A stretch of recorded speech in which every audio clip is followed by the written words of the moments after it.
Imagine you find yourself in a small room, a few square feet of cold space. No phone, no TV, no books, nothing to write on. No windows, no mirrors. Psychologists say even 3 days in a space like this can lead to brain damage.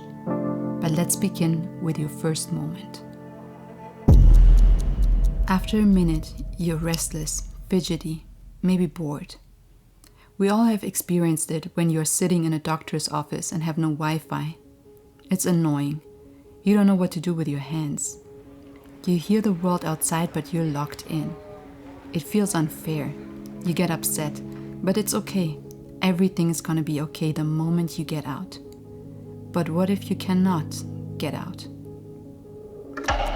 After a few minutes, panic sets in. You may want to yell to let people know, Hello? I'm here. Can anybody hear me? Can anyone hear me?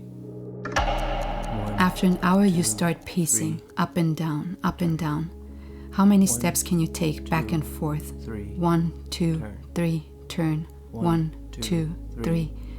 At least the things you can control, you do. You can count. You can take steps. After a few hours, claustrophobia is setting in. Especially if you are older with a neurological disease like Parkinson's, as my dad. Claustrophobia takes away your breath. You feel the walls are closing in on you. After a day, you lay down on the cold floor, trying to calm yourself. The light is always on. You cannot sleep.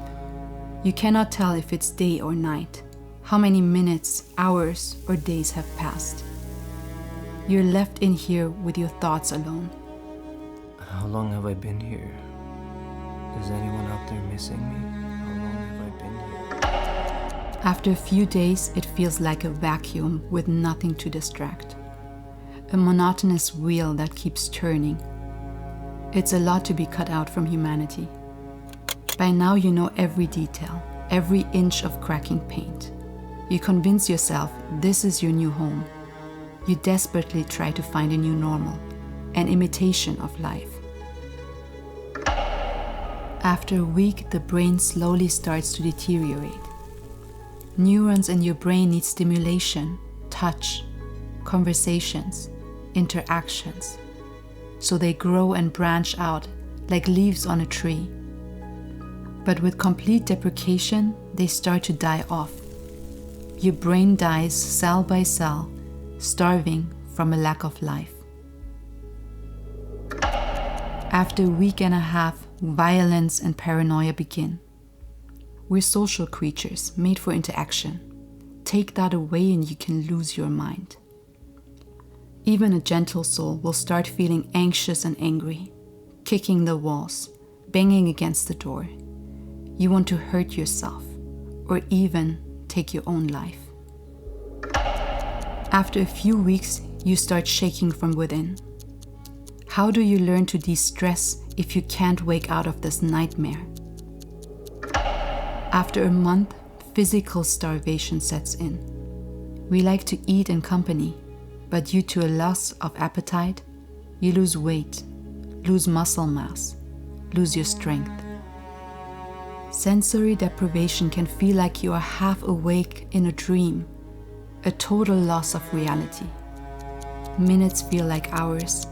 Hours feel like days. You lost the sense of time and space and a sense of yourself. Who am I?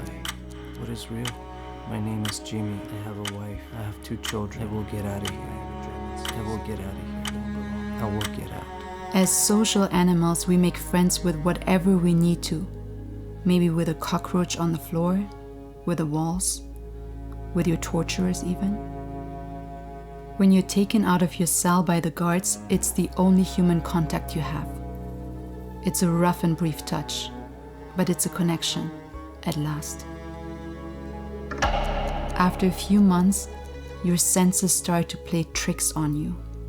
You become more sensitive to sounds around you, to light, to smells. Loneliness becomes the new norm. When you're confronted with people in close proximity, it's threatening you. Especially when those that approach and speak to you have your worst interest in mind. That's when they take you to sham trials. It feels surreal. You don't know what's going on. You try to remind yourself of who you are, what is true and what are lies. I have 2 children. You're threatened, paraded, betrayed. No chance to defend yourself. After a year, breathing becomes hard. Standing, talking, fighting for justice, almost impossible. After a few years,